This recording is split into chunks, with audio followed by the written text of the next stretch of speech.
There are no secrets from me. We just learn slowly. What are you saying, kid? Are y'all ready? I made a mocha coffee. I made a mocha. It's got whipped cream and caramel, and it's good. I like it a lot. But Spencer, are Hayden you nor ready? Andrew like caramel. What did you say again? I like caramel. All right. Caramel bad. Hot take. Caramel bad. Really? Awful. Hayden has never liked caramel, and it's an abomination.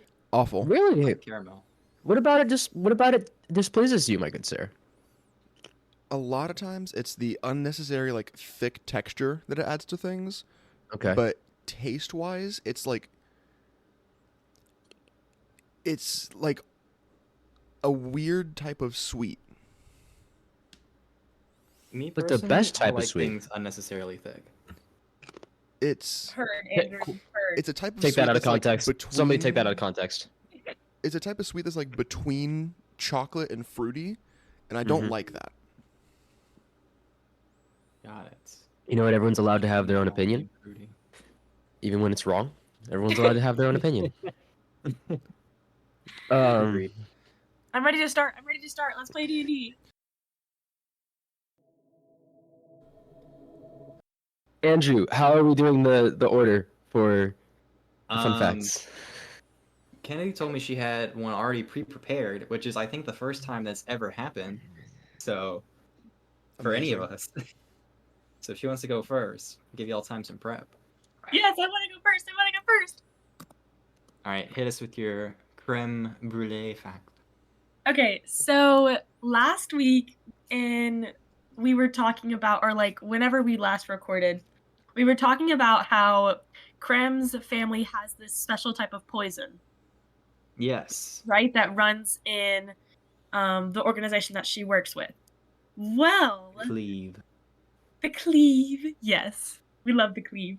Well, when Krem was first being taught how to make this poison, her mom was actually the one who taught her how to make it, and she originally showed her how to make it by infusing chocolate with it, so it would taste good, so you couldn't really taste the poison.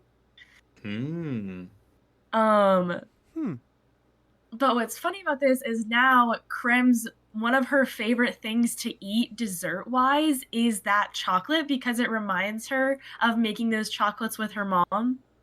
So yeah. The chocolate with the poison in it? Yes. Okay. So okay, yeah, that's a dangerous game to play. But she always knows the antidote. Like Krem knows how to make the antidote and also knows how to does that make sense? What was the poison called again? It was like kissing willow or something like that. It was Oh, I don't remember what it was called. I think I wrote it down. Let me look. I think I wrote it down. Let me look. Yeah. And it was because like true love's kiss is what actually, or like a kiss from someone who loves you. Yeah. Where you have the antidote. Why do I feel like this is gonna come up this episode? Like she's gonna pull it out, be like, "Here's some chocolate, guys." Oh no, I feel like we're being reminded. Like, we get some good foreshadowing here. It's my DM sense tingling. That's my little Krem fact is that she likes to eat that poisonous chocolate because it reminds her of her mom. Amazing. All right. Who wants to go next? I'm good. I can do it. All right, Spencer, hit us with your JD fact. Yes. Hello, everybody. My name is Spencer Birmingham. I forget what our DM calls me. I've been made of titles. I'm the musical man. I'm the musical boy. I'm the musical boy that does musical things, and I also play JD Johnston Davidson, the quirky cleric of the group. Ooh, I like that. Johnston's fun fact is that up until the last episode, he has never kissed anyone. Not once in his entire life, which is really kind of astonishing for the amount of riz that he has. because he lived with his family in this kind of commune area, it was really incest was discouraged, rightfully so. So Right. he every now and then, like, someone that wasn't family would come through, and he definitely, like, first few times that happened, especially as an adult, he was like, my chances now. I'm just gonna seduce them while they're I in like here to for like a think day. that like whenever like someone showed up to this little like commune in the woods, all of a sudden they were greeted with like the sluttiest elves they could Yes. possibly I imagine. mean, like, Like they yes just and no. enter, Go. they just enter and they're like, "Oh wow, where are we? We came here to like trade honey and bread, and you're just like, you know, got all that out. Okay, 50 Dude, elves with nothing but nipple coverings just come out like, hey, you guys have like money, or is this how we do things here?" what are you doing later tonight? did JD But ever have like a moment where he was trying to seduce someone and then like someone was like, "Hey, that's a distant cousin. You can't." Like, I wasn't thinking about that when I said this fun fact. I bet that happened once or twice. I bet it did. Like, he was just like going after this new beautiful elf maiden in the area, and one of his older brothers was like, "Dog, that is your cousin." At some point during his escapades of seduction, uh, he actually did spend an extended period of time with one of these visitors, and kind of realized that it's really a dick move just to try to seduce everyone that comes through your house. Because I mean, after new spending news like to me. after spending like I think he like Do you have was her she was in a she was in a cleric as well, like that was her vibe, and he was like assisting her, and in the course of assisting her he found out she like was married and had kids, and he's like never thought about these people passing through as anything but like, for lack of a better way to say it, fresh meat, and like had total perspective shift, and he was like, I'm not doing this anymore. And like I think that happened probably at like 160 170, and for like That's the a good age. last 40 years or so he's just been chilling, and like to the point that he was like blindsided by this entire situation that happened last episode. Excellent. Excellent news. That's all. That was a long fun fact. Sorry. No, Man, it's good. I like it. Prem compared to JD's kiss count, crazy. Yeah, somebody got experience. Hayden, would you like to give us a fun fact about your character? absolutely. I am Hayden. I am our editor, and I play the wonderful, now discovered changeling, Jesse. Or if you've listened to the Pocket episode, anything. I think a fun fact for Jesse, and I'm going to try to keep it in kind of like this almost like Valentine's-ish theme that we've got going on with like chocolates and kiss. I think that Jesse has never realized that a type of deception can be seduction. Oh, I like that. I think that they just have never had that thought because they were always so focused on like, okay, I need to think around what I want to say instead of just like, nope, I can just distract the person. They've never realized that, and I still don't know if they have. That's really interesting. I mean, there wasn't really much time for that given your past, so Oh, absolutely. it makes sense. And I didn't even realize we were doing a Valentine's theme kind of thing there. But I guess my fun fact about a character has to be that too. So pick wisely. Oh, yeah. Also, for context, because I know that this episode is probably going to come out in like April or May, we were recording this like 3 days after Valentine's. Yeah, which was fun, by the way. What did you guys do? Damn. Me and Kennedy are actually doing something today for it. We're making cookies. So Beautiful, Oh, beautiful, that's cool. beautiful. yeah, it's Andrew? gonna be cute. Andrew, I know you and I are Uh, single. Yeah. Small Okay, rabbit don't hole. lying on our personal lives. Okay, never mind. I won't rabbit hole. Yeah, peek on the private life of a character of your choice. Yes. Yeah, exactly. Reach out to us Um, on Instagram and Twitter. Please And don't. TikTok. Oh yeah, we're about Not to me. get TikTok, Yeah. Take me on a date. Take me out for dinner, baby. but only message the the actual podcast account. Yeah. Do not yeah, find our only the- personal yeah, we're not- accounts. yeah, it won't. We won't respond. I might. But you can absolutely That's message. fair. You can absolutely message the Spitfire Squires. Hey, want some fuck? And No, hey, shut up. Okay, whore mouth, shut up. Spelled the letter U, WNT, space FUK. Okay, I think Yes. something I want to hear about is Marion today for Valentine's theme. yes, we need to hear about Marion. Marion. Ooh. Okay. Marion is she is an ace in the hole is what I'm gonna say. If you guys know what that means. Mm-hmm. Yes, yes. Nah, I have no clue. So She is asexual. Oh, that's cute.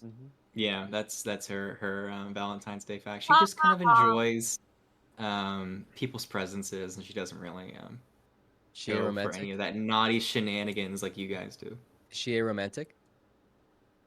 I mean, yeah, she knows like what romance and romantic things are, and she kind of likes that, but it's not like she can fall in love with someone, but it's not like I Yeah. like this because of X, Y, and Z. Yeah. It's so yeah. When I think I understand the difference between those things. I am a straight white male. Yeah. It's just like don't kill not- me. I'm not- It's just not concerned with the sexual aspect of it, but there is the Yes. like, oh, I can love So- someone. Still likes romance. Still likes being taken out to dinner and getting flowers and all that good Absolutely. stuff. Yeah. Got you. Yeah, that's her fun fact. Pretty simple. Bada bing. Yeah. Bada boom. Bada bing, bada boom. I think We had. Go on. I think next time we should discuss all of our characters' sexualities. I feel like that would be a fun little. If we haven't done that already. I mean, I'm not gonna force anybody to do any of that, but if you feel like it. Heard. Okay, let's start the podcast. All right, we ready to roll an intro? Yeah, let's do the intro. Hey, Drop I'm it right doing an after you said intro let's do the here. podcast.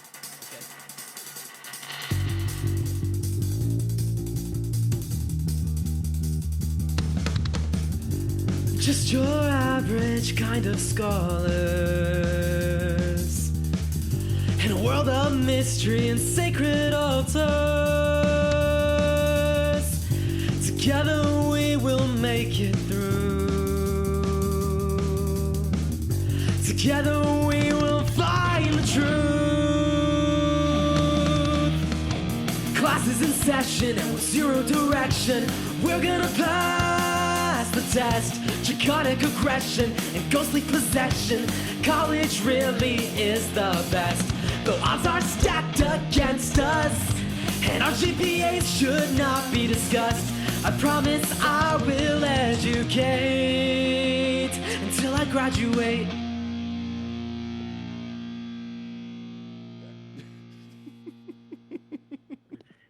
Well, gee, a lot happened last time. I think we had so much happen that we had to split it up into 2 episodes like we usually do.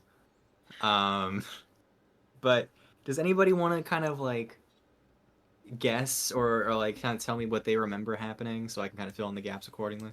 I got this because I have re-listened to that stuff. Ew. So, we got back. We got our grade. There was some shit talk with the group of Castillo. We got some new magic items. A lot of them based around college. Let's see, ate cinnamon bread. I remember that. Cinnamon bread. Bread. We began our obsession. And then, what was it? We went to a party.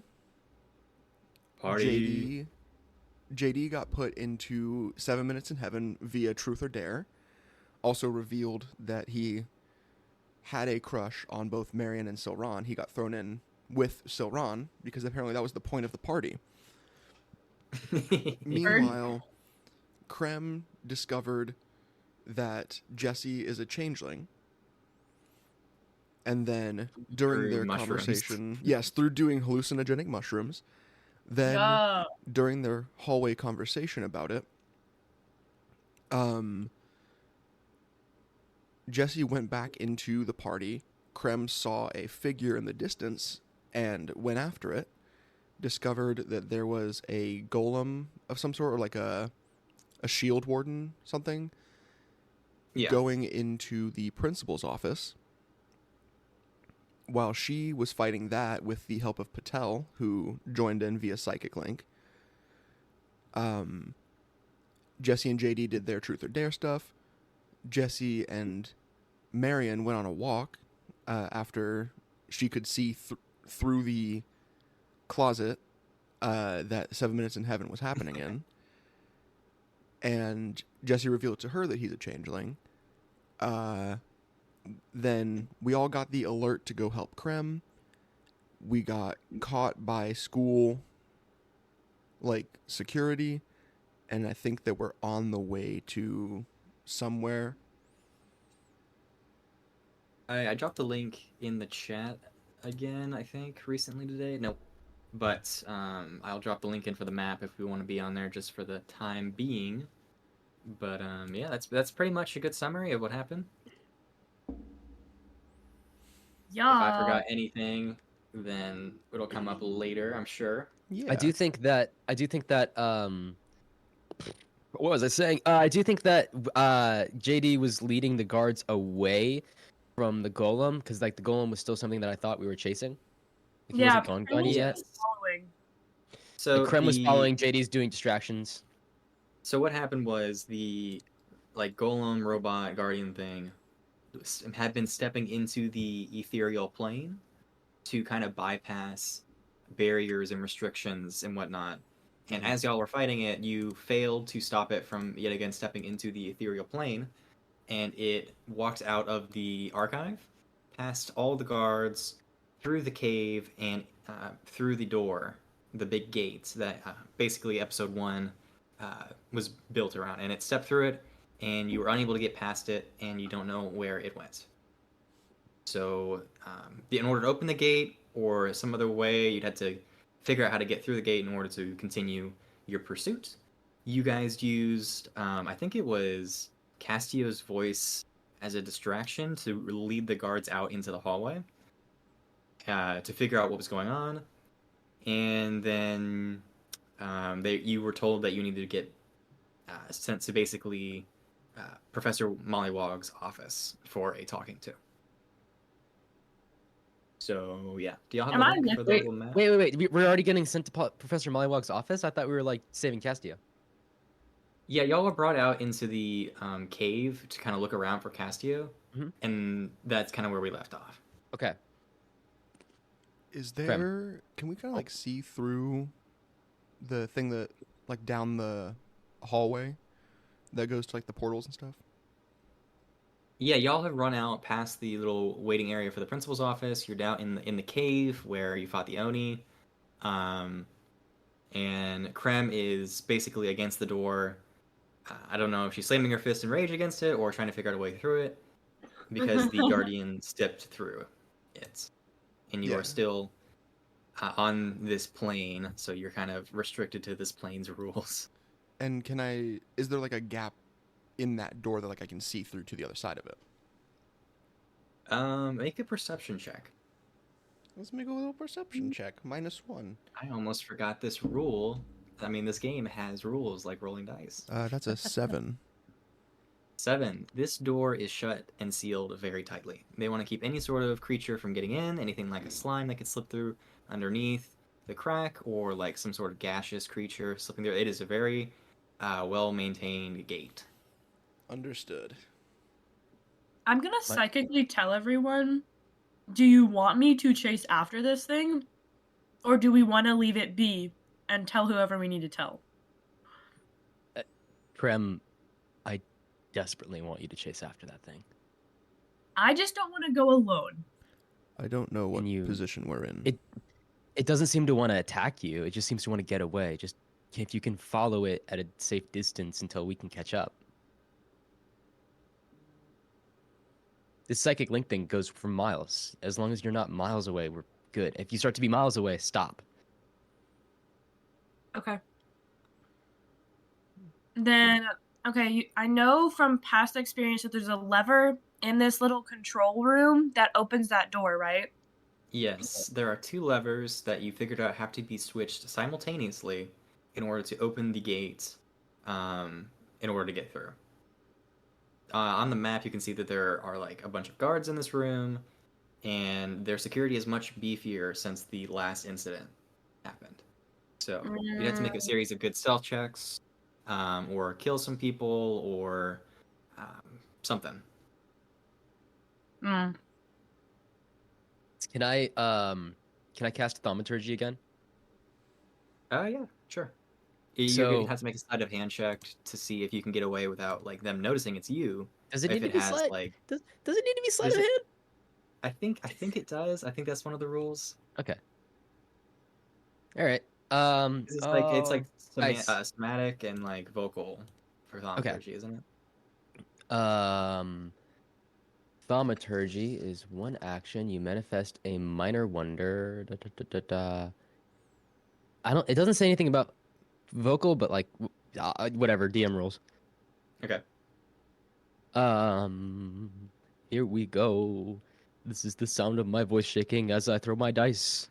It's That's- verbal, I think. It's not good. It's a 9. 9. Okay, what are you gonna say? What are you gonna do? I was gonna slam a door. Oh, I know okay. that there's a door out in the hallway beyond us, and I think the way I would make the argument that they have to make an intelligence check to put 2 and 2 together on this one. That's I just what kind of was going like to do. I just kind of like flicked my hand, like spasmodically, and then a door in the direction of the cry that we heard, like bursts open and cracks against the stone walls around it. It has to be unlocked, so it's just a door out in the hallway beyond. Hopefully, a door that leads down other hallways and not like a dormitory or something like that. That's my goal here. Okay. Let them make an intelligence check then. Nat 1. Okay. Sick. That's a great way to start the session. So what you do is you these are not smart guards. They were chasing Bentley for a while. That's just the headcanon I have. Hell yeah. So basically you come running out into this hallway and like where is this cry? And they hear a loud slamming noise coming from your perspective, the left. And they're like, over there, the perpetrator's trying to get away. And they run down the hallway.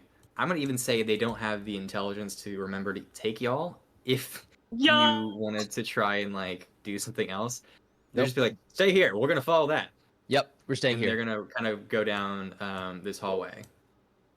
And so all of these guards around us are just leaving? All the guards that there are going out. The people in the guard station are going to stay because they have different duties. But yeah. I'm going to head down here, and can I see like from this spot into let's see if I can I see into here?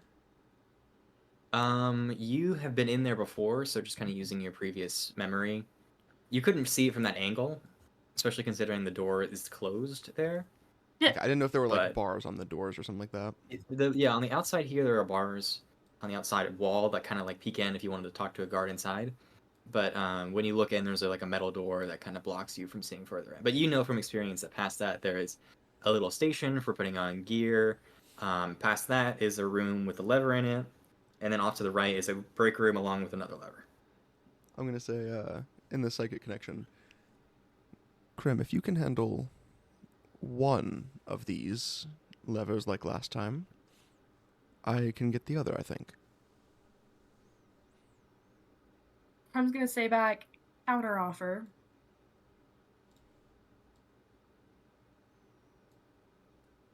You're a changeling. I know this. The fuck? We'll talk about that later. Patel, be cool about this. Fuck. Wow, exposed immediately. Krem.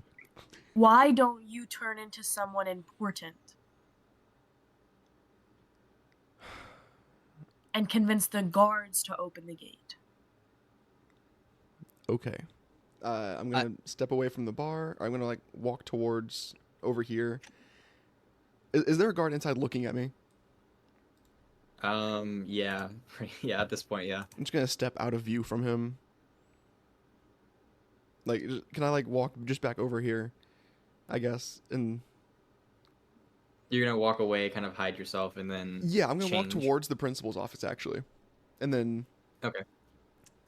just gonna skin starts shifting, like kind of like the folding over of scales almost. I imagine it like Mystique from X-Men. Yeah, yeah. Uh, Here's my question, yes. and I think that you would probably do this if you had the choice. Do you still have the hat of disguise? Yes. So I'm gonna just like, would you use that, or I'm changing actual form and tipping the hat, and I get the clothes to match this outfit, or like to match this Okay. person. And I'm going to kind of get obscured near the principal's office, and I'm going to walk out as Mollywog. ooh, okay. I don't want to make this too big of a deal, like for the podcast, but I feel like there's a definite change in the way JD looks at Jesse as he comes out again, and his eyes are like shocked and honestly a little betrayed that the guy that he's spent so much time with has this epic secret about not only like who he is but what he is. Like they've literally spent the last however long together, and he has a moment where he's like, "Do I even know you?" Yeah, I mean, it's a big shock for sure. What you do with that information now is entirely up to you. But for the moment, Mollywog is now coming out. This old man, kind of a still thick gray head of hair, a beard that comes down with like a little pipe that kind of hangs out long past his form. He kind of bends over from like years of just kind of wear and tear. And I forget, do changelings match the voice of whoever they? Yes, they do. They do. Okay, And so also this with should the be actor feat, I yeah. see. I'm just gonna kind of hit the door, like rough, hit it hard, and I'm gonna look to the guard, and I'm gonna say, "Let me in at once." Where, sir? Where would you like to be let in? The You idiot! The station. We need to open the gate. If I may ask, sir, why do we need to open the gate? These students have just reported to me that there is something walking down that hallway, and I need to see it now. Make a deception check with advantage. Yay, yay, yay, yay! This is the thing that I'm good at. Please don't roll bad. Boom.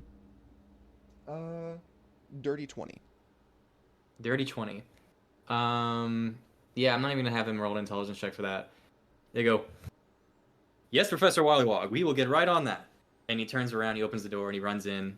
You hear some shuffling, a little murmur, and then the gates start to open up out towards you, like they had before, lining kind of flat with the wall, and the gate is now open.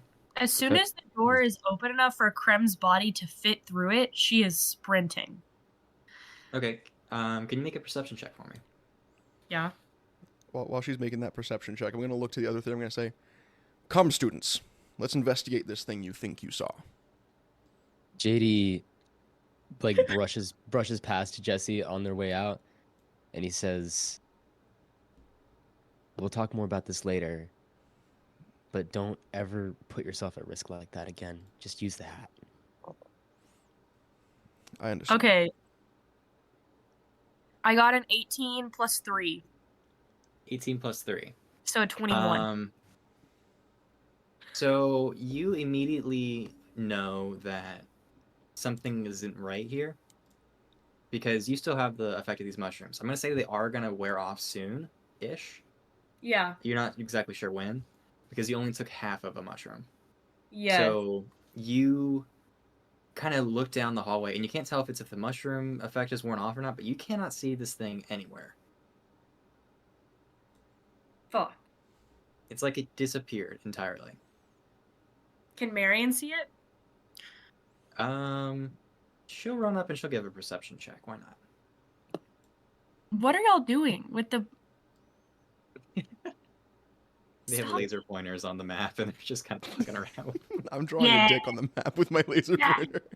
Wait, we form together, Hayden. Yeah, make the We balls. form make the balls, dick make and the balls, balls. make the balls. We form the dick and balls.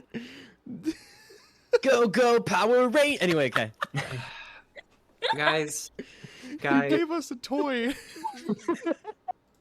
I'm disappointed in that, but also I rolled another nat 1. Like, that's the second nat 1 I rolled in a row. These guys are useless. This So, one's for no, I Marion. mean, no, for Marion. Oh, So Marion isn't, like, really concerned with any of this. She's just, like, trying to figure out more along the lines of, like, where did Mollywog come from, and why is he trying to help us? She has the classic JD, how did you turn into this thing? Oh, wait, shoot. Actually, should I? I think. Okay, you know what? I'm not gonna roll. I was gonna say, should I roll because I got that psychic message that he was a changeling and like go change. If I hadn't gotten Yeah. that, I would have rolled. Only to Jesse. I thought psychic link was shared between all of us. Yeah, it is. I didn't... It is, but Krem can specify. She can Did she? specify. Yeah. Okay, It's important. then we retcon a Yeah. lot of stuff just there. Yeah, it's Yeah, gonna a run lot on of a lot of A lot of stuff just got what just retconned. happened. Okay, I'm sorry. No, it's okay. But it's That's only okay.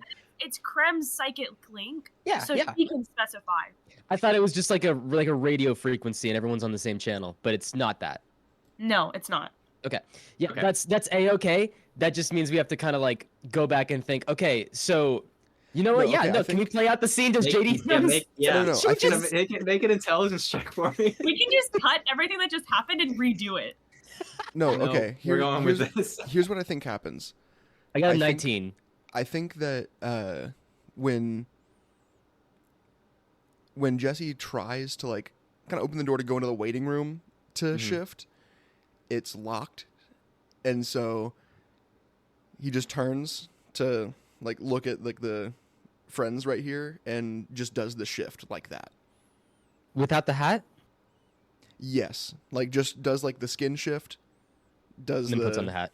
yeah, and then like kind of tips the cap and the clothes change to match.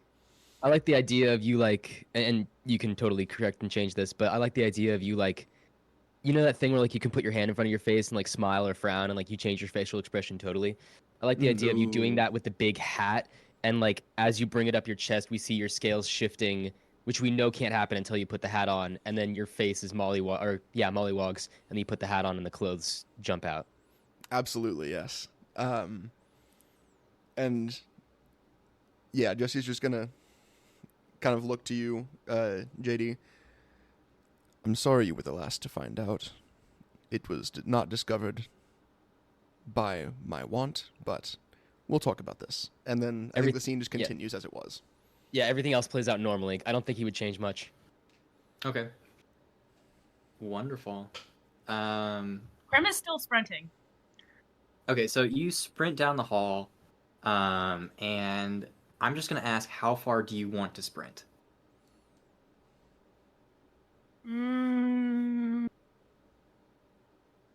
Let's say 200. 200 miles. Okay. Mhm. So, Hell yeah. no, so you sprint down for about 200 feet. The ground starts to slope down, and it starts to, you get to a point where it Ys off, where it starts to split into two different paths, and you don't know which way it went.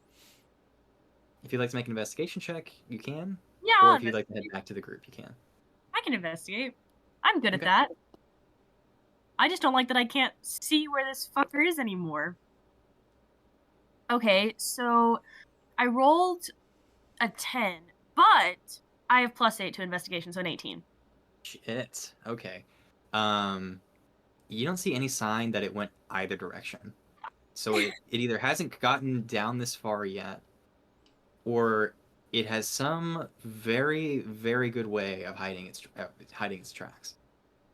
which you don't think to be the case. Okay, Krim is gonna take another mushroom. Oh, okay. Because I took 3 with me Mm-hmm. before I left, but I'm gonna split it in half like I did last time Okay. and take it again and pray to the Lord that I can roll, okay? So make a Constitution saving throw. I feel like I'm not gonna debate for advantage on this. I'm not going to. What'd I you roll? could. Would I roll? What'd you get? Okay, let's see. So I rolled a 4 plus 2, which makes it a 6. So you But I only ate half. desperately I you only only ate ate half. Yeah. Specify. So you split it in half, you take a bite and you're looking around and you start to see brilliant colors flashing all around you. And it's just so amazing.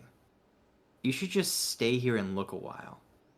Can And JD you kind roll? of sit down and lay down on the ground looking at all these different colors. Can JD roll insight on that? Did you follow?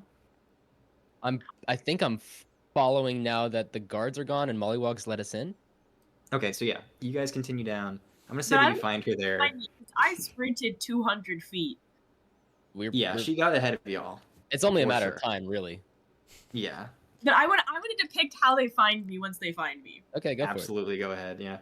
So what you're going to see once you eventually get to Krim, she's gonna be laying on and doing like the snow angel motion.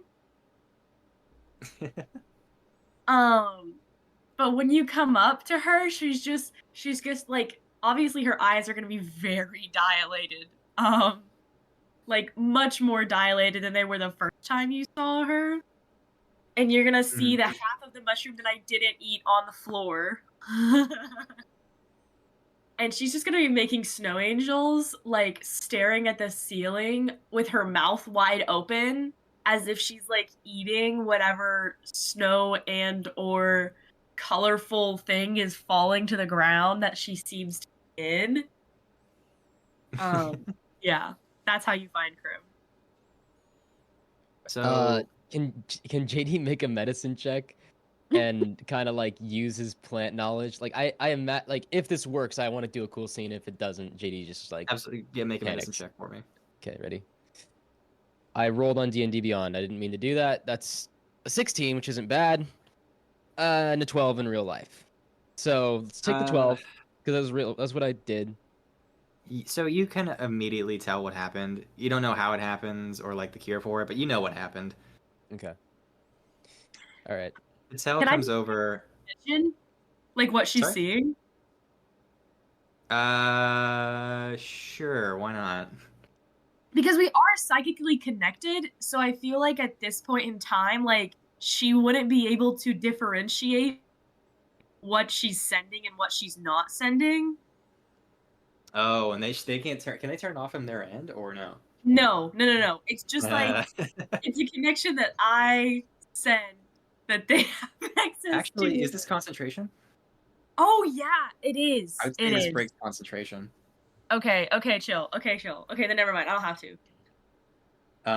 Patel comes over and she has this like it looks like a deck of cards, but it's just no cards, and she kind of like shakes it like one of those old Polaroid pictures, and she hangs it kind of above you, and you see the note card kind of like scribble into existence a replication of Krem on the ground, kind of in a cartoony style. Are these And she goes, Polaroids? I'm gonna be keeping this for later. Blackmail will be important, and she puts it in her pocket. So yeah, so she has these like little note cards that are basically like Polaroids. I do it because I like to investigate. It's mainly just for keeping track of clues, but this works too. I'm gonna shift Yeah. back into Jesse. Krim is zonked. She's not doing or saying anything. All right. JD bends over and hoists Krem over both of his shoulders, fireman carry style. Krem has no reason to fight, so she just lets it happen. Yep. Yeah, I'm gonna say this is it just happens. I'm gonna. Although Ready if for a Krem was attack there. not high off her ass, she would fight. Does Krem say anything to being literally picked up and made higher in the air as she is tripping balls? She's going to wrap her arms around your shoulders and like whisper more to herself than anyone else, but be like, warm. It's been a long time since I felt something warm. Patel, take a picture right now. She takes another one of the note cards out. Are you gonna do anything like pose? Nope. I just smile knowingly into the frame. And I'm like, all right, Patel, don't you ever tell her that we did that. I will die. She lives with me. She knows where I sleep. All right, moving forward. We just keep jogging down the passage. Can I roll investigation to see if I know anything about where this thing went? I actually Make an also have investigation something. check. Both of you do what you would like to do. While he's starting to like look around, I'm gonna shift back into Jesse's form. Since we're out of sight of guards, and I'm going to pick up that half mushroom that was on the ground. Oh no. Yeah. I'm gonna look to Mary, and I'm gonna say, "This is what you took that allowed you to see that, right?" Yeah, that's the one. Okay, I just pop it. Okay, make a Constitution saving throw for me. Let's see. Okay. Yeah. No, I'm not gonna roll that dice. That one was not nice to me earlier. This one. Okay. 12. 12.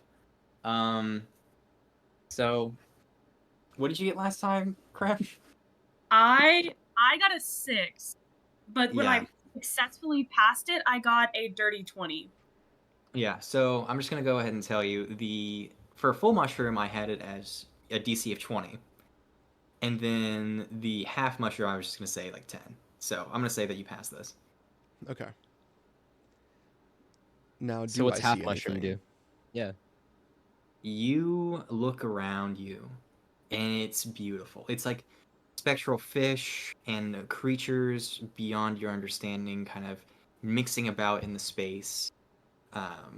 Like this room that used to have nothing in it is suddenly alive and bustling with an existence just out of reach. And you look down at yourself and you can see how you normally look. Like your changeling form is just there. It's like you didn't even change at all. And you start to worry for a second that you hadn't changed back into Jessie. And then you kind of click like, oh, this is what she saw me as. And you look around you and you can make an investigation check if you'd like to.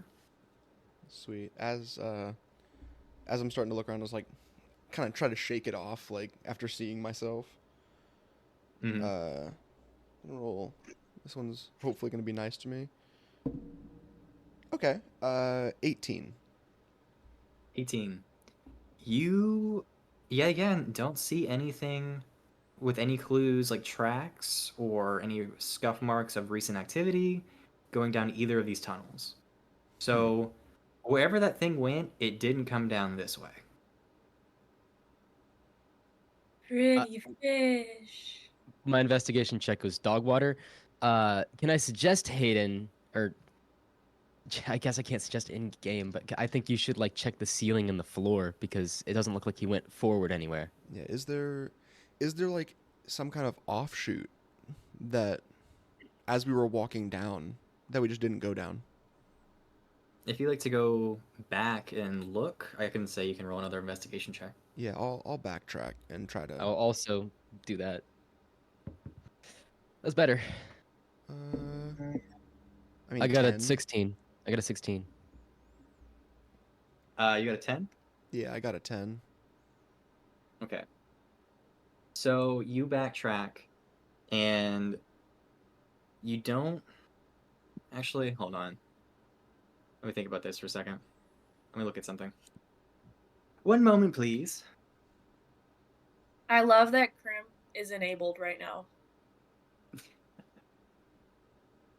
She's just riding on JD's back, having like the time of her life. I love that too. I like that image of like the ferocious Krim being just docile and like, woo, you bounce when you run. It's truly a picture of a cat. Yes. On catnip, yeah. Yeah. She keeps trying to crawl off his shoulders, and Jesse keeps having to just like shift her back on, and she's like, You mean JD? yes. Dude, I did this so much in that one episode. I like listened to that like 4 times, and I was like, no. Literally call me on it every time I do it. Embarrass me. Okay, so I'm gonna say you barely meet this check. So here's what happens. You start walking back, and you're looking around the walls, on the floor, on the ceiling, for anything that kind of gives any sort of sign of where this thing went. And you don't see anything, and you're kind of depressed about it, and you head back to the gate. And as you're walking through the gate, out of the corner of your eye, you barely notice that on the, I guess from your perspective heading back, on the left-hand side hinge, on like where the gate closes down, there is a small opening that fits about maybe a little taller than a halfling size tunnel that leads down to somewhere.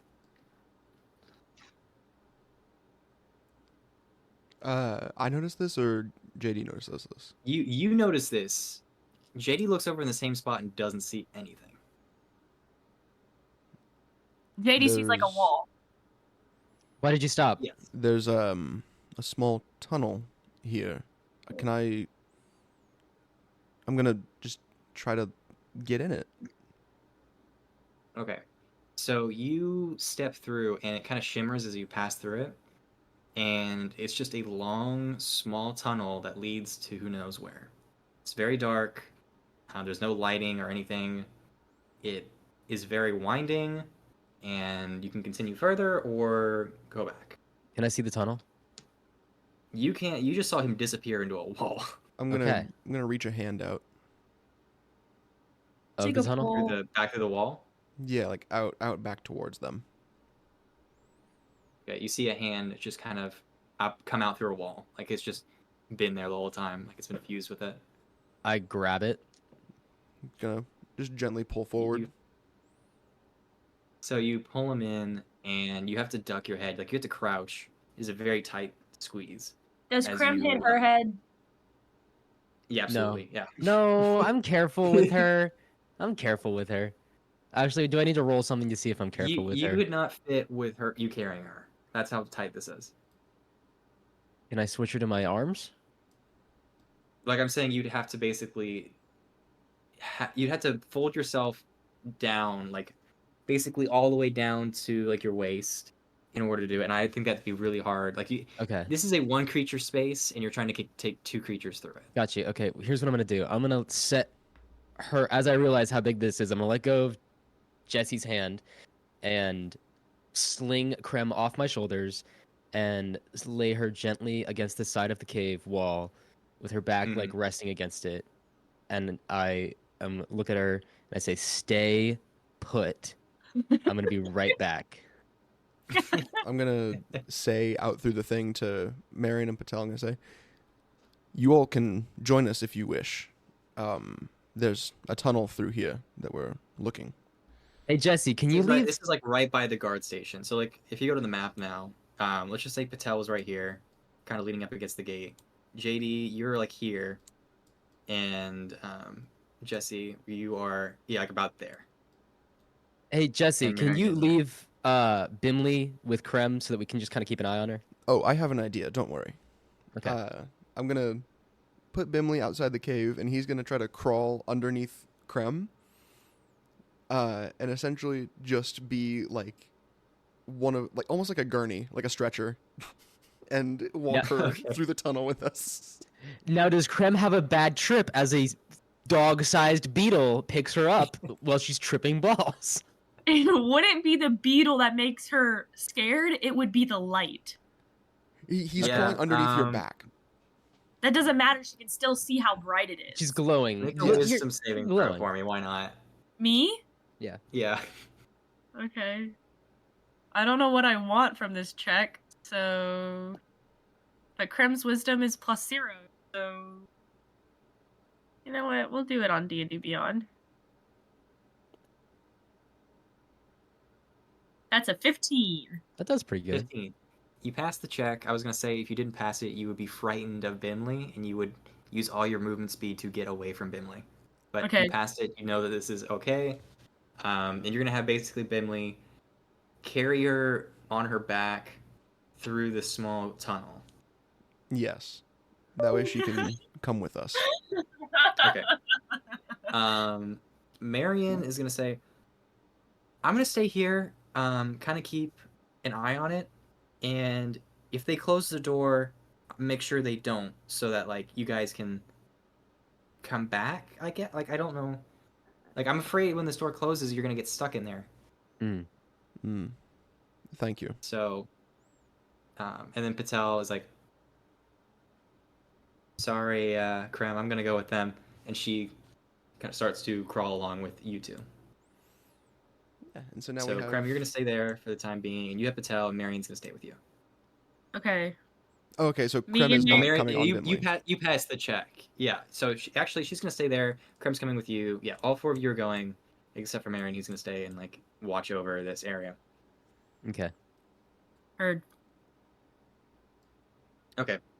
So you crawl for quite a ways, and you're going through, and there's a point where you get to kind of go up a bit and then down, and it seems to make no sort of sense as you kind of make your way through. You good? I'm good. Yeah, I don't know what happened there. And I was just getting excited. Actually, that's kind of what I was. I didn't think we'd be getting here. Yay! So- With Krem incapacitated. Yes, you eventually step into this new square chamber, and there's like a little bit of it's like a stone box basically, and you're leading the charge, aren't you, Jesse? Yes.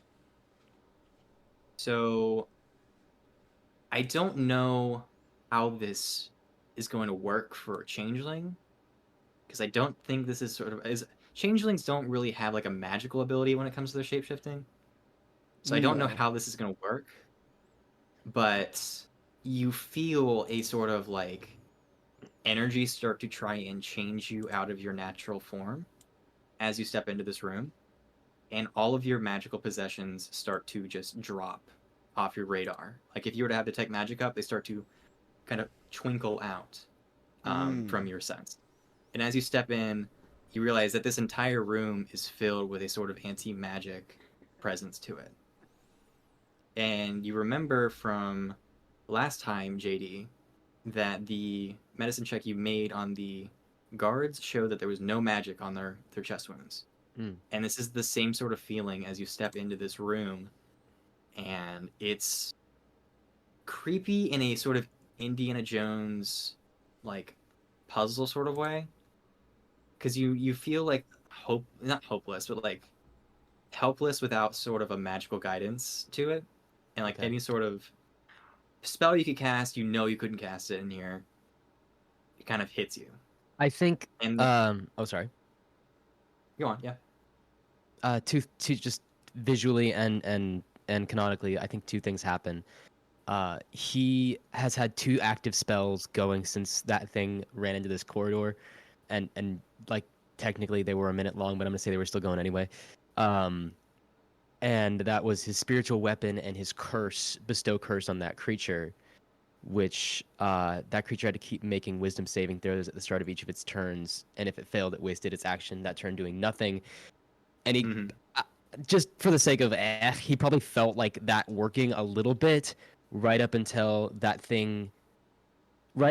he entered this room, and his glowing vine whip of thorns statics and disappears in his hands, and that spell disappears, and he feels all magic and power leave him as he sets foot here. I don't even know if Bimley would stay like on this plane because it's like a Yeah. thing you summon, right? So like I think he comes into the room and just pops out of existence. So then Cram falls to the floor. Yes. Yeah, so she's now on the stone floor, and in front of you is the same text that was in the books that y'all have been retrieving, the tomes. And you can see that sort of inscribed on the top wall, like in front of you, is a bunch of jumbled up text. Like you took every language and you mixed it all together into a completely different language soup. And there's a door on the other side of this room. And then in front of you is a set of 6 tiles going one direction, and then 6 tiles going out another direction. So it's a 36 square room on the floor. And on each one of these tiles is another jumbled up mess of letters from the books and the tomes that you've been reading. Okay. Look at can all the I- letters. Okay. Hi, welcome to the mid-episode break of Spitfire Squires. My name is Hayden. I am our editor, as well as I play Jesse in the show. I just wanted to come on and thank you all for listening to these first couple episodes, listening as we are figuring out how to do this podcasting thing, getting our feet under us. I also wanted to let you all know that we have Instagram and Twitter, so you can find us on those at Spitfire Squires. And just let you all know that we are planning on uploading every 2 weeks on Monday, so that's when you can expect the next episode to come out. Other than that, again, just thank you so much for being here and listening to us have fun and put out something that we enjoy, and hopefully you enjoy too. I'll let you guys get back to the episode now. Thank you. All right. To clarify, the room is 6 tiles by 5 tiles. I said Okay. 6 by 6. It's actually 6 by 5. Heard. And so, okay, when you said that Bimley disapparated, was that whenever I entered the room or whenever he entered the room? Whenever you entered the room. Did you say 6 by 5? I think you said 6 by 6. I did. I had to clarify. 6 by 5. Sorry. I Okay. was wrong. Wow. Don't. Yeah. Yeah, I know. Even DMs. Even DMs. What do I know about life and reality? Oh no. My world. So, did you wanna make a perception check or not? Yeah. Yes, I do. Okay. One moment. Cram's making snow angels again. Just you can also try and get her out of this stupor. But No, I think she's happy. Okay. Okay, what I was just trying to get Jesse's- you back in the. I think what Jesse's gonna do in the meantime, because I don't know if Jesse's high. They're not gonna try to like fix Krem's situation. Okay. They're gonna step back out of like whenever they feel that connection to magic again. Okay. You step back through into the tunnel again. You kind of crawl back, and you get like about a foot or a foot and a half, and it immediately starts to come back to you gradually. Okay, I'm gonna bring Bimley back and just have Bimley do that same thing, but walk Krem back out to Marion. Okay. That way, if something happens So- down here, at the very least, we don't have like an incapacitated person that we have to try to save. Yeah. Yeah. And I'm gonna Easy cast enough. comprehend Yeah, I'll save it. languages. You're gonna cast comprehend languages from in the tunnel. Yes, and what can I see from inside the tunnel of these words? I'm gonna say that you are unable to see the letters on the ground because you're kind of at a downward angle, but you can see what the letters from the other side of the room basically say up on the top. Mm-hmm. And it says, "Who is the one true God?" Interesting. So my perception check, and I'm just gonna like have y'all have discretion right now. First time I rolled the dice, it like landed. I don't know how it did this. It like landed and stuck, kind of unnaturally, and like didn't roll. It just like hit the ground and slid. It got scuffed. Okay, is that a scuff? That's scuffed, yeah. Okay, cool. Because the second roll was a 23. 23. Okay. You look around this room, and here's what you notice. this room, although it looks like something old, has been made in the past. I'd say even a couple months. Like it's fairly new. Like you can tell that there's still new construction involved with it, but it's made to look as if it was old. The tiles definitely have some sort of pressure sense to it, and if you were to step on it, something could happen. You also notice that kind of inscribbled ever so faintly all over the room is the same quill symbol that you've noticed from the temple back all the way in generosity and on, I'm assuming that Krem would have told you this, but the same pen that was on the robot's head earlier. I think I noticed that. You noticed that? Okay, so Yeah. you would have noticed this. It's the same thing, covered, kind of littered about this room. It's scroll and quill.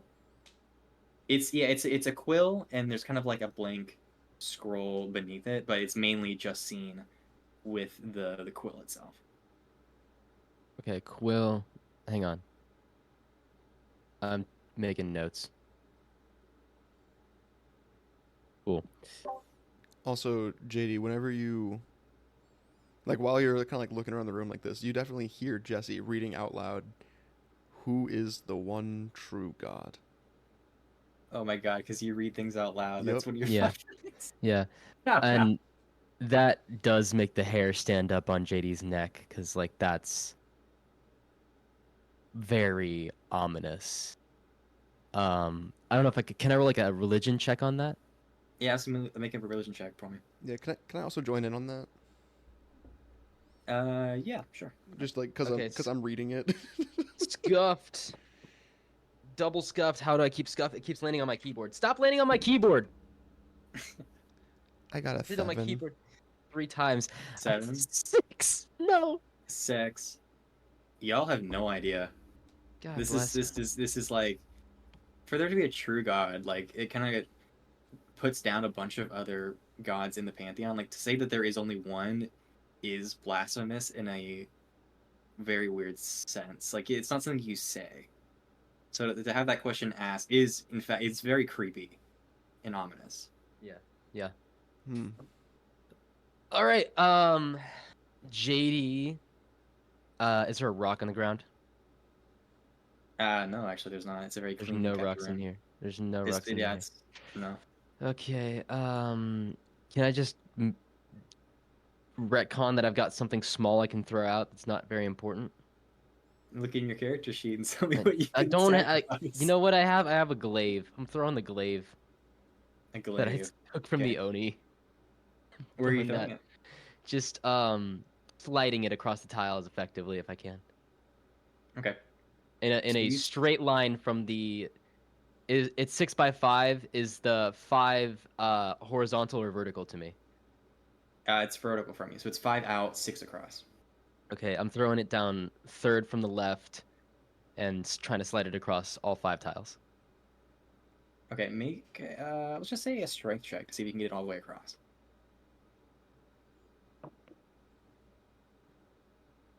That's a 20. Dirty 20. Dirty 20. Oh my god. So you see this thing, you kind of take it in one hand and you shove it, and you see it kind of bounce across all these other tiles. And luckily, it doesn't land on any of them, and it makes its way all the way to the other side of the room and kind of settles on the stones on the other side. The cobble.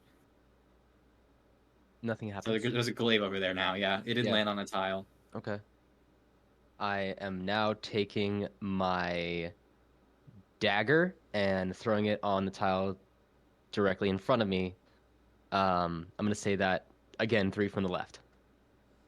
Okay. So you chuck the dagger down, and it hits into the stone tile.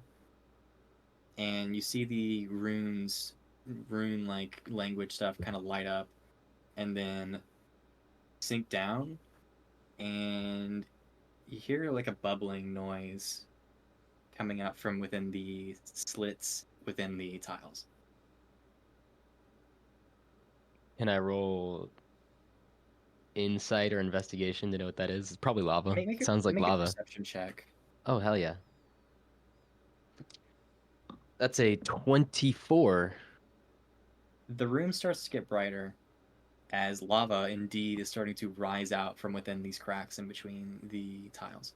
I reach down and pull my knife out. Okay, you pull it out. The tile is still sunken in, and the lava is still rising. I'm gonna look to Patel and say, "Can you get a picture of this quickly?" Yeah, that's a good idea. And she takes out one of the note cards and she snaps it of the room. Is there anything on the other side of these tiles, or is it just tiles?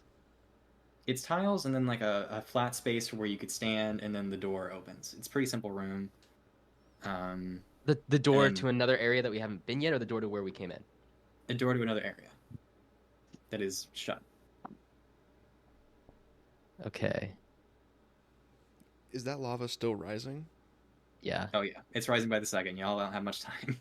How much time do I So, have? do we need to start Did you backing out estimate? of We're this gonna room? say you have 2 rounds. Okay. Fuck. And how big are these tiles? They're big enough for one person to stand on. Okay. If I made a running leap, could I get over all of them? 5 across. That's to be a really, really good leap. All right, let's do this. Okay. Acrobatics or athletics? We're gonna do athletics check for this. Okay.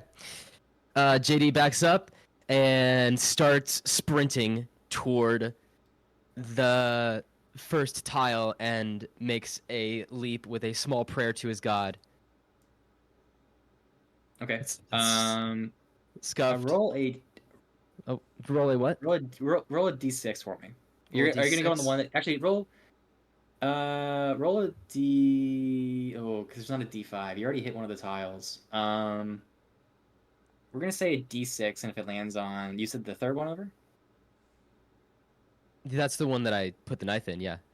Yeah, so we're not gonna have that one as an option. If you roll a 3, then roll again. Okay. I rolled a 6, kind of. 6, kind of. It hit my keyboard. I don't know if that counts as a scuff, but like it landed as a 6. If it landed as a 6, then you can see it's a 6, and it's a 6. Okay. You step on that plate, and yet again, the bubbling gets even louder. You don't have any time left. If you don't leave this room immediately, the lava is going to be like in your feet. All right. I leave the room immediately. Yeah, I have already been backing out. Okay. So all of you scamper back out of this hole, and as you do, the lava starts to rise up, up through the tunnel that you all kind of crawled through. And as you kind of make it over to the top edge and kind of go back down, the lava you think is going to start pouring back down the tunnel stops, and then it's just there, and you don't know how long it's going to be there, but it's there. If you'd like to wait, you can wait, or you can leave, or you can take a potion of fucking lava resistance somehow. You know. Meanwhile, I think we're ready for our meeting with the principal. Would you all say? Yes. I don't want to be a part of any of this. I've gotten in enough trouble Yes. already. No, you go. I've been sticking my head out for this. Can I take the picture at least? I don't want to give it to you because like they have me registered as taking this item from I'll the warehouse. I'll tell them and, like, that I borrowed one from you. make a persuasion check. What is my persuasion modifier? I don't think I've rolled that. I only roll deception. ah, Boop. 10. 10. I really can't give this to you. I don't want to get expelled. Okay. I want to be here. You can come look at it any time. Like I'm gonna have like a board up, and I'm gonna have like wires and all that. But like I just can't give it to you. I'm sorry. That's understandable. That's understandable. I'm gonna take just a piece of chalk and I'm just gonna scratch on the wall right next to the like hidden hallway. Okay. Hey Patel. Yeah. Can- What's can- up? Can I have that one picture of Krem, please? Make a persuasion check. Okay, now the question is, do I bust out my 6-pack for this one? I don't think I do. I don't think I need it. No, you know what? It would be really funny. So, You're gonna crawl and bust out the 6-pack and take a drink of it. so I'm gonna on my way out of the cave, I smash the drink into the side of the wall and shotgun it, and tear my shirt open, I guess. Oh as yeah, my you're crawling. rip- Let me give you a vision or like an image. Y'all are crawling out of this tunnel. So you're crawling out through this tunnel, and you're asking. We're gonna go. It's Jesse and then Patel and then you. You were the last one to come in because you were avoiding the lava. Yeah. And as you're crawling out, you take your shirt off, and the lava was super hot, and it caused you to sweat, and that run Mhm. kind of got you, kind of your muscles working. So you take it off, and your like body is glistening, and your muscles are like kind of just in the right ways. You're crawling, your forearms are just kind of like making your way across, and you take a sip of this 6-pack beer, and you're just so charismatic. And I Yeah. think that gives me advantage on It does persuasion checks. give you So advantage, I'm yeah. gonna roll. I'm gonna roll before I say what I do. Yep. Okay.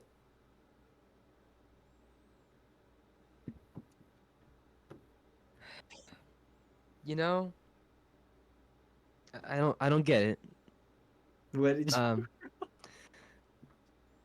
So I got a 3, a 1, and my third roll was a natural 20.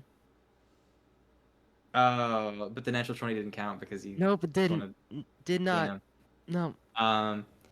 So she's kind of crawling forward, and she turns around, and she sees you kind of glistening, and she's like, "Are you trying to seduce me?" Would you like me to seduce you? No. Hey, hey. But what actually I'm happens? afraid you're barking up the wrong tree, my friend. I think that like if this had worked, it would have been like, hey, I need that picture of Patel. But what happens is he's sweaty and gross and smells bad, and his clothes Yeah. are kind of on fire. And he's like, Patel, I need that picture. She's like, "I'm just gonna hang on to this Okay, for her protection," okay. and she crawls faster. I I love that so much. I guess I'll get back up to where I am. So yeah, you all crawl out of there, and you can see Marion is talking frantically with somebody, and Prem is just kind of there with Bimley, kind of watching over her. And you crawl out, and you stand up, and you see Professor Mollywog talking with Marion, and you hear him say, "What are you doing this time? First the Oni, then I hear you rummaging around the archive, and now you're just messing with our gates. I cannot believe this."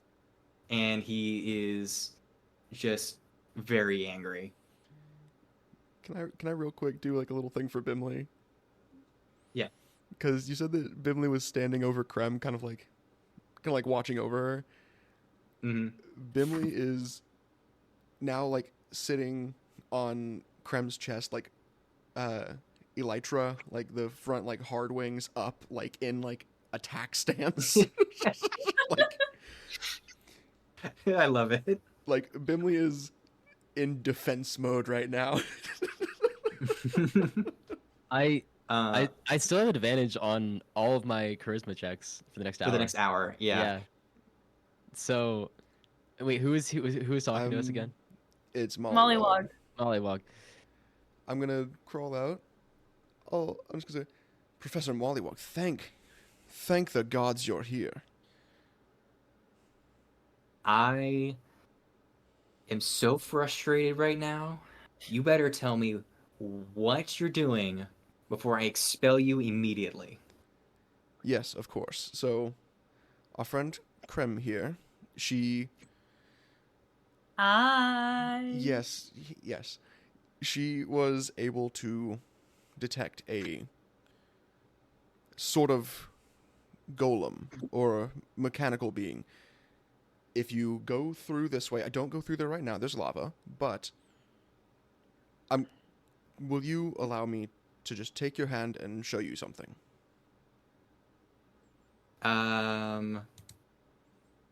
Let's see here.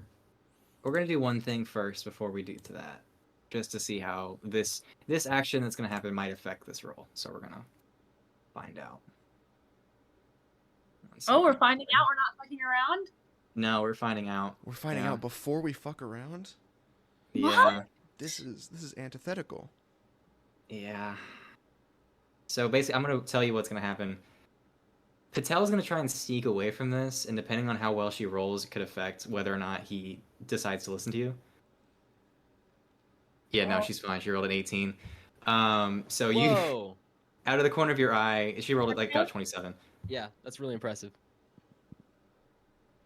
So yeah, you see her kind of slink around, back behind Mollywog, out of view, and she's just like, I'm sorry. And she takes off. Make your persuasion check with disadvantage because he's not very happy, and he's found out some stuff. Can I step forward? Wait. Okay. Yeah, does it affect the role that like we just crawled out of what he sees as like straight up wall? No, it's not going to. Okay. Does it affect the role that I'm still glistening and glorious? If you were to make the roll, but Jesse's the one who said this, so. Damn. Professor, might I second my companion's desire for your attention? Like as he's coming out of the wall. My pecs pop just a little bit. Yeah, I gave you this item. It's just regular persuasion now. Go ahead. Okay. Thank you, sir. Thank you. You are so kind. D&D Beyond or real life, boys? I got a +8 for this. I'll roll a little dice for us. Wait, did I just help him? And that's what's going Yeah, on? you basically help Canceled him. out the It's not disadvantage anymore. Fantastic. Go. Okay, dirty 20. 30-20. I have been told that you seemingly were fighting some sort of intruder into the archive. Then you sent my guards on a wild goose chase down a hallway for them to find nothing. And when they come back, they told me that I came in here and told them to open up the gate. And then I see you crawling out from behind the gate. Yes. How am I supposed to receive this well? I don't understand. I do not expect you to receive it well, but there is an intruder, and they went through this way. Does the phrase "who is the one true God" mean anything to you? Does that sit well with you? And he goes,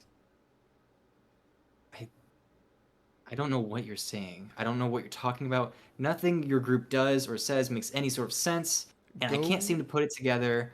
Go where we just came from. Please. Just look at it. He goes over to you and he sees the wall and he goes, it's just a wall. I put my hand through it. It's just what... Okay. Guards, come here. And a bustle of guards kind of come over to the gate. Don't send them I'm through. going to There's investigate this.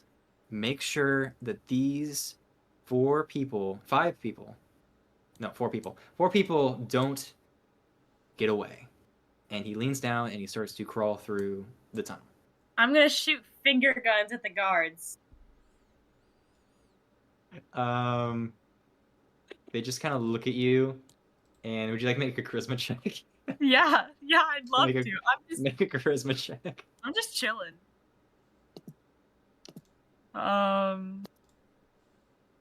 That's a 16. They kind of look at you, and they kind of look down like, I remember my college days. You want some water? You want some? And then they kind of go back and they bring you a cup of water. Creme drinks it. Yeah. So if they were to try to break you out of this, you'd have advantage on it. But You guys gonna do anything else while he's going down there or no?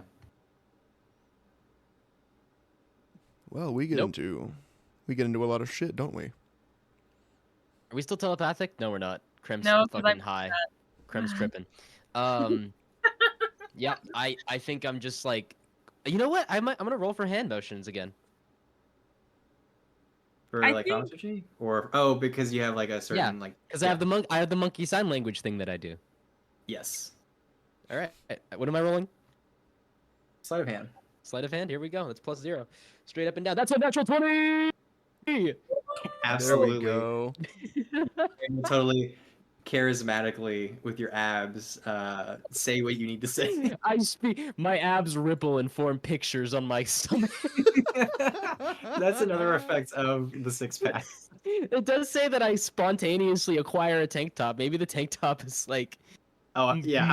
made of my sweat, and it's like forming pictures and images. And I body roll at Jesse. How are we gonna get out of this one? Krem is gonna roll to get out of being high. Yeah, just go ahead and make a wisdom saving throw. Wait. Yeah, wisdom saving throw. But I get advantage, right? Because the guards got me water? Yes. Yeah. Okay. Well, you saw what I rolled. Bimley's did like not. With Bimley's advantage? defense You stance. got a 5. With Oh, shit. advantage, I got a 7. Oof. Yeah, Yeah, these things aren't wearing off as quickly as they did last time, unfortunately. Yep. like Bimley's defense So- stance is like kind of like shining just bright light in your eyes, and you're freaking out a little bit. So Mollywood crawls back out. He's sweating, and he turns to you guys and he goes, "Come with me to my office right now." Office time! And Office of course. time! he starts to take you guys off to the right hand side into just a small ordinary office, just a normal room. But the thing about this room is literally everything in this room has been broken at one point or another, and there are some things in here that are currently shattered. So like you walk in and there's not enough chairs in here because they've been just shattered. Like they've been thrown into a wall and they've broken down, and then some of them have been rebuilt only for them to be broken again. A lot of them look kind of like they went through the Monsters Inc. door shredder and have just been carefully reassembled.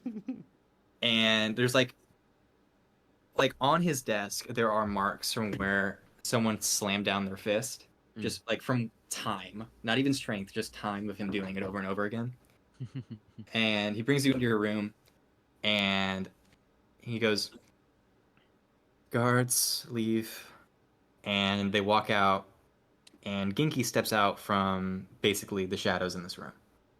He Dinky? walks past you. Ginky is the orc, like half orc, who was the blood hunter who came in Okay. earlier whenever that's you guys right. had the Your Oni fight. security guard. And he walks over and he locks the door. He puts I'd like to. Krem. Oh, sorry. He puts Krem down in one of the only chairs that kind of works, and the other three of you are kind of standing beside her. Bimley is still in defensive stance in Krem's lap. Chair. It's been a long night, and I really don't know what to make of you all. So, tell me, why should I believe anything you tell me? You just saw it. What I saw was a small, narrow tunnel that led to some magma. This is not common for this mountainous area. I think this is perhaps a dormant volcano. These are volcanic tubes, perhaps. Why it's been hidden or by the gate, I don't know. But this is out of the ordinary. If you let the magma subside and go back. When we were in there, it triggered a trap. You can ask my friend JD.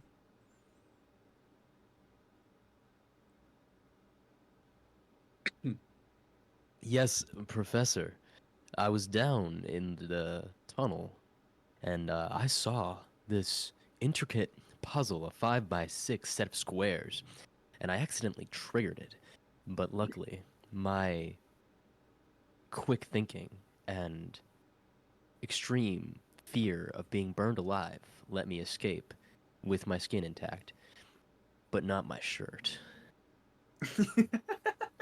Persuasion check with advantage. Make a what check? Persuasion check with advantage. Beautiful. Good lord. All right. That's a natural 20 on the first one, so Jesus. he blushes.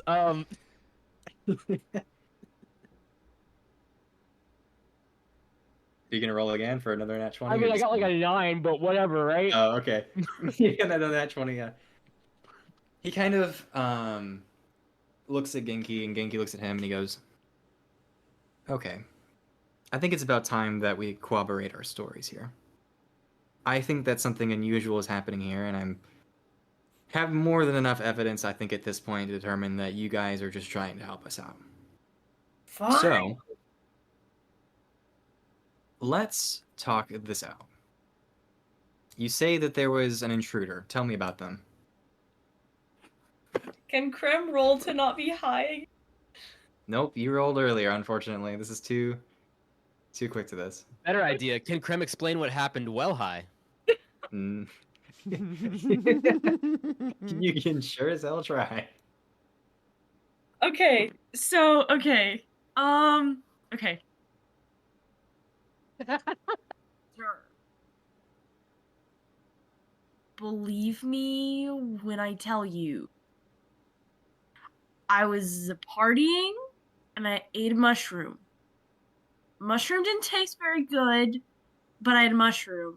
And then I was allowed to see things. See all the things. I saw... Oh, wait, I'm not supposed to say that. I saw a bunch of things. And then I was outside of the party. I can't remember why I was outside of the party. But Ginny, you saw Jesse, Intruder. just sweating. but then, sir, I saw it with my roguey ability because I'm sneaky and good, and I saw a thing. It was like this giant, not giant, but like big metal, like armor-looking thing clanking around. But he had this like weird aura around him.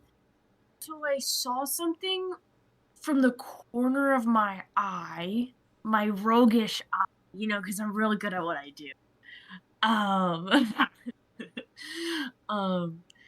And he had like this weird aura, and he didn't seem like he belonged here. He was like big and like had like armor, but not like the guards' armor. You know, you feel me? You feel me? Miss Bruley, Yes, sir. I would have expelled you immediately for bringing in and partaking in these mushrooms on school grounds. I did However- not bring in. However, that being said, the Cleve and I have an agreement. At the word cleave, Krem's demeanor like shifts. Your Like- father, Astaroth, is a patient man. I'd say maybe even more patient than I am. And he wants what's best for you. Because he knows that's what your mother would have wanted. And I'm sorry that what happened, but this is becoming unacceptable. And I have a mind to just remove you entirely from this campus. However, I am refraining from doing so because I think you will be valuable to me. Of course I'm valuable. I'm Okay. good at my job when my mother isn't missing and my dad isn't an asshole. Genki, can you help her? And he goes over to you and he goes, I don't know if this will work or not. It works on poisons. It should be fine. And he kind of goes and he pokes both of your shoulders with his blade, and you take 2 points of damage. Two And points? he starts 2 points of damage, and he starts to pull the blood out of you, and the blood starts to funnel out, and circle around to your other shoulder, and you see that the some sort of like liquor or like sheen starts to drip out in the middle, and kind of drip down to the floor, out of your blood, and then your blood travels back into your body, through the other hole. That's sick. It's a nice And little transfusion. yeah, it's basically a transfusion, and you feel the effects start to go away as he does this. JD is furiously hand signed. Oh, sorry. Yeah, go ahead. JD is furiously hand signed. Krem has a dad. This is. He has a mom and a dad. He's hand signing this at Jesse. What is Jesse saying? Jesse, I think, is very. I think Jesse's mind is moving a million miles an hour right now, Mm-hmm. and just like, kind of like shakily like nods and then looks back. Like, Okay, he's like, cool. There's too many Yes. things. Mm-hmm, mm-hmm. That should sober you up quite a bit. But know that if this happens again, I'm going to be having a discussion with your father that's not going to be ending very well for you. Professor Laughingheart and your mother got along incredibly well. And we seem to be having a good partnership so far, training the future of the Cleve with each other. However, I'm afraid that partnership isn't going to be able to continue if this is the sort of behavior that we're getting from your clan. So,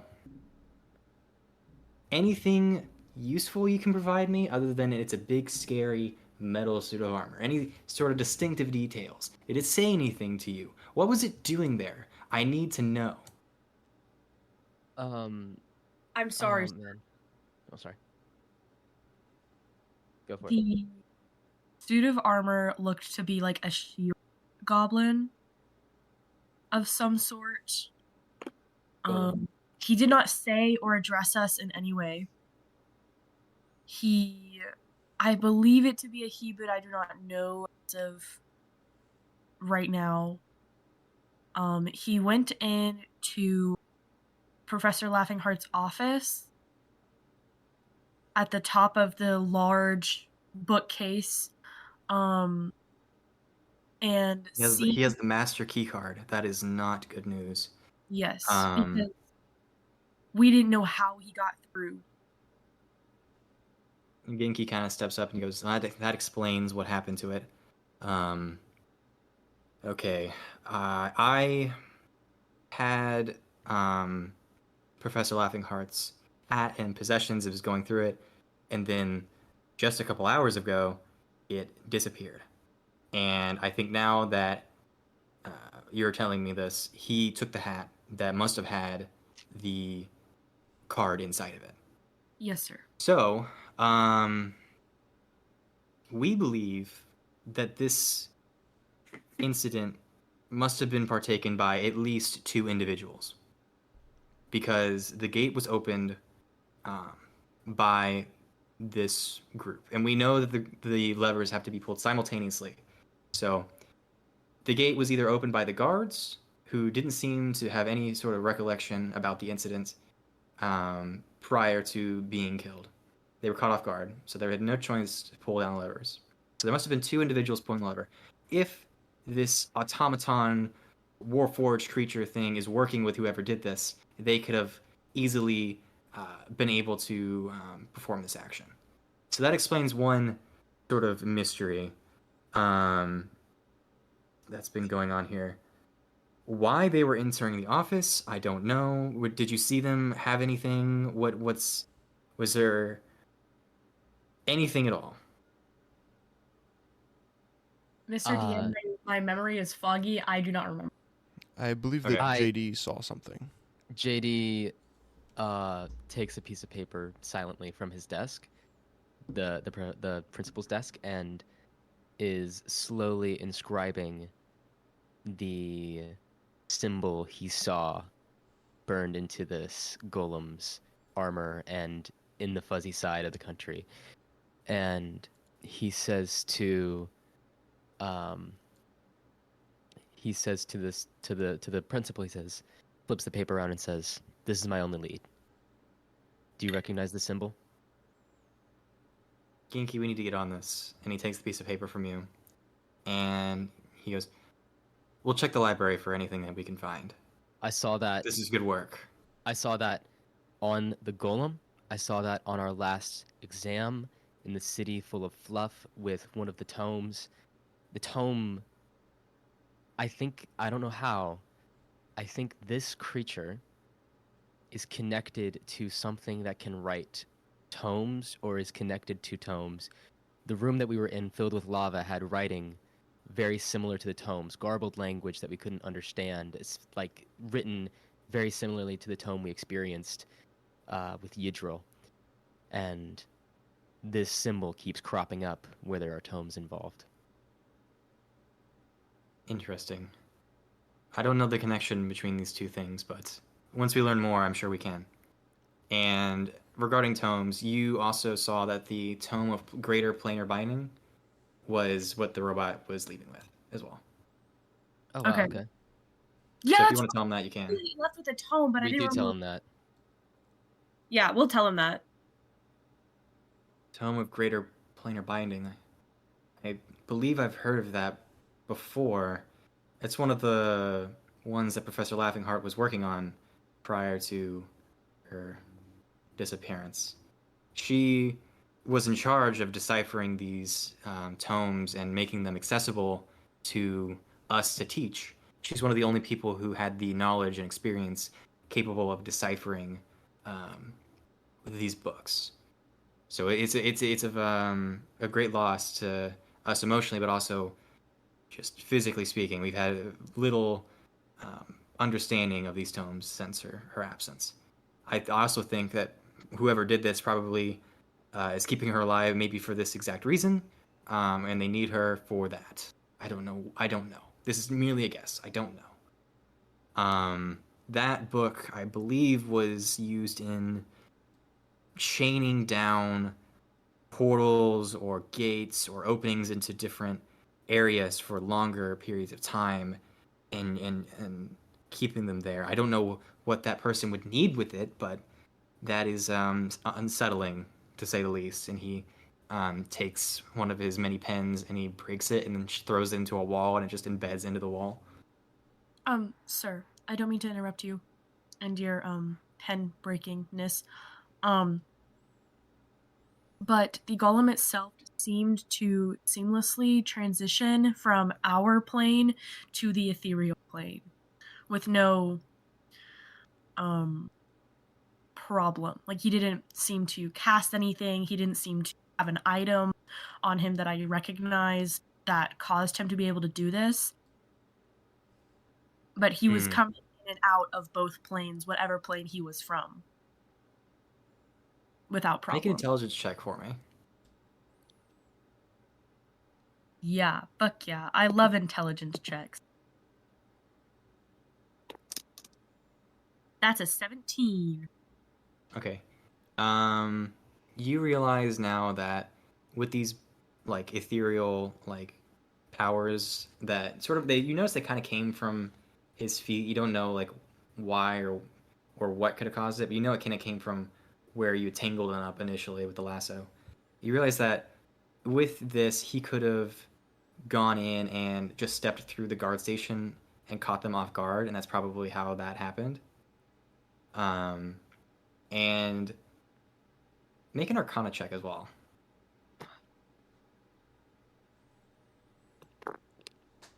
That's a 19. 19. You remember whenever the like robot cut through the rope? You remember as it cut past you, you felt no magical presence coming from the blade?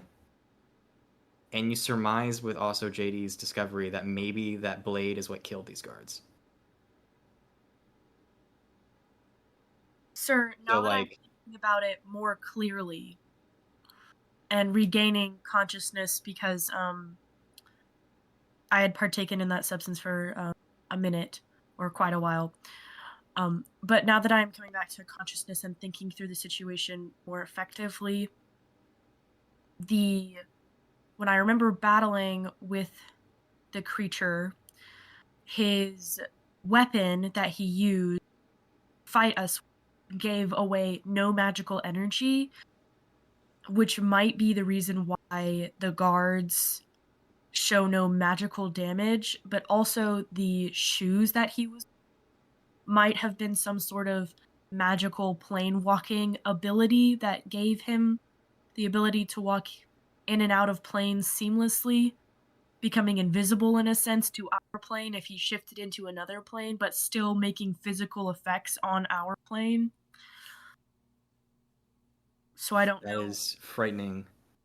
That the no magic you say. If a creature had some sort of capability to nullify magic in a way, that would explain how they were able to defeat Professor Laughingheart, who, as a wizard, entirely relies on her ability to cast spells. And if that were nullified, it would be more than simple enough to capture or even kill her. That explains so much.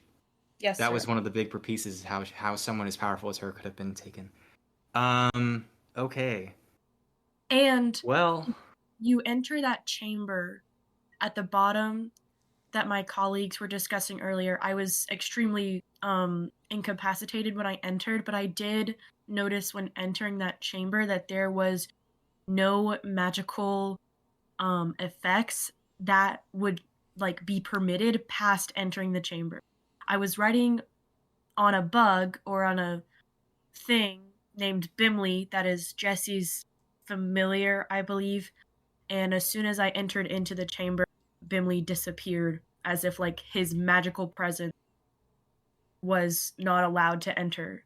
So I think that maybe this room had some sort of non-magic or anti-magic force field in it, sir. we will investigate this. We'll keep an eye on it. Whenever we can get in, we will try and solve this mystery.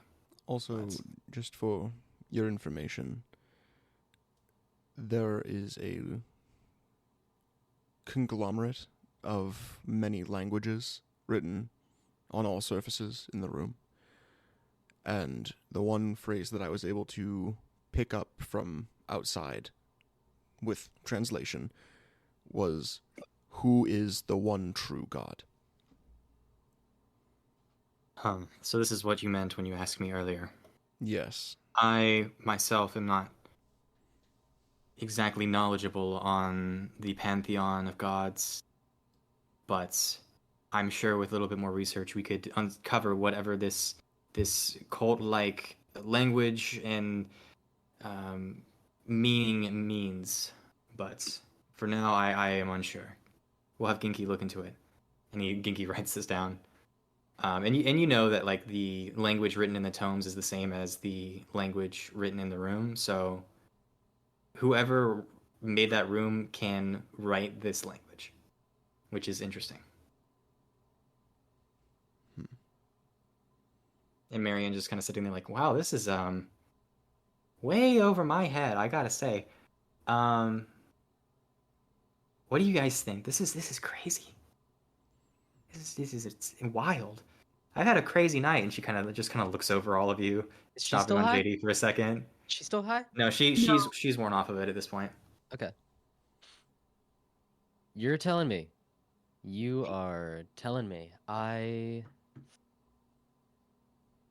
You know, Oh, also, just so you guys know, I'm at 10 hit points. why? The fight with Because- the thing. We battled something last session and we didn't heal from it. And then Yeah, I you just battled took the another golem. Yeah, we battled the golem from last session, and then I just took another 2 hit points, so now I'm at 10. So I just want to, like... Krim looks pretty beat at this moment in time. Anyway. JD pats Krim's head and casts Cure Wounds and heals you for 17. Yay! to have life again. He kind of ruffles your hair, and little red thorns poke out and seal up your cuts. And he looks back at Marion, and he's like, "Yeah, it's been a long night. I think it's honestly, I think it's time to go back to our rooms and rest on it. I am proud of how much we found and how much we learned. And even though it's not solved, I feel like we've taken steps very much in the right direction." Is there anything else you guys would like to talk to the two of them about? No, No. I don't want to talk with all four of us. Yeah, no, Jesse is very I don't much wanna antsy to get out of this room. Professors, Krem is not happy. Not happy at the professors, or not happy in general? Just not happy. She's noticeably more unhappy than. I want to have a scene with Jesse. Just putting that out there. Eventually. Absolutely. Okay, yeah. As you guys step towards the door, Ginky kind of steps in front of you, and Mollywog stands up, and he just pushes the desk to the side. Like, he doesn't step around the desk, he just pushes the desk to the side. And he walks towards you, and he leans down, and he goes, "For my sake and the school's sake, if you embarrass me by just completely upshowing our guards, breaking into areas, trying illicit drugs, trying to lie to me, or anything of that sort, I will expel all of you on the second without a second thought. So just know that." Of course. Also, I have something rather interesting to discuss with you. Castio's party came up to me privately, and they were wondering whether they could team up with you for the next exam, which I thought was rather interesting, because I thought he hated you quite a bit, but I guess not.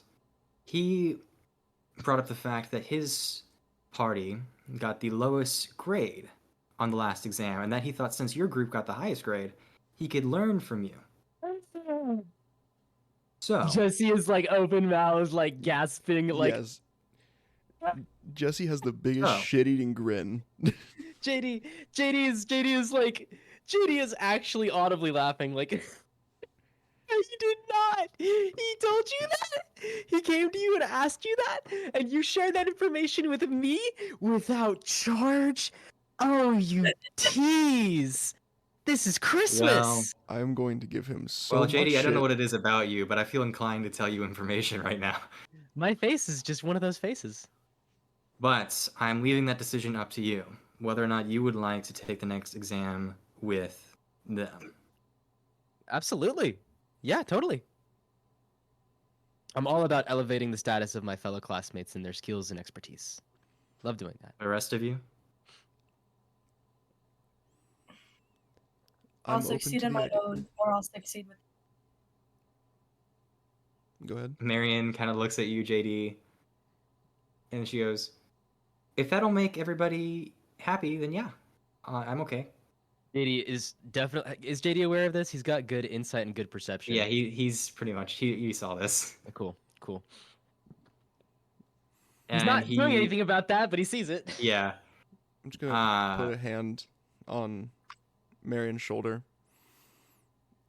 If everyone's okay with this, I will go with them. Excellent. However, they did request no professor on this excursion for your next exam. However, due to recent events, I'm inclined to decline that request. Yeah, So me too. instead, I'm going to be sending along Professor Brand on your next exam. Okay. Oh, amazing. So, go back to your dorm. Don't cause any more trouble. It's been a long night. One thing, Mollywog, and Professor. Mr. Professor Mollywog, Principal Mollywog. What's your title? Professor, Principal, Headmaster, Lord? whatever you'd like to say. Okay. Headmaster Mollywog. One more thing, and I mean this with the utmost genuineness. I will not deceive you, and I will not cause harm intentionally, and I will do my greatest effort to not embarrass you. But it is not our fault if your soldiers can't do their jobs. Damn. We don't cause trouble. It finds us. He looks at all of you and he goes, if I find out that you're hiding anything else from me that will cause harm to my students, I'll take care of you personally. Understood. I don't want to push my luck, but that's partially an intimidation check just to be like, I Hey. thought it might be if you would like to roll it. okay, and I've still got advantage, so I'm rolling twice. I got a 16. 16. He looks at you and he goes, perhaps the guards do need a bit more rougher training. And he looks at Genki, who makes another note of this, kind of a bead of sweat dripping down his face. JD respectfully bows his head and does the crossed hands of Ilmater, and he says, "Good night, Professor."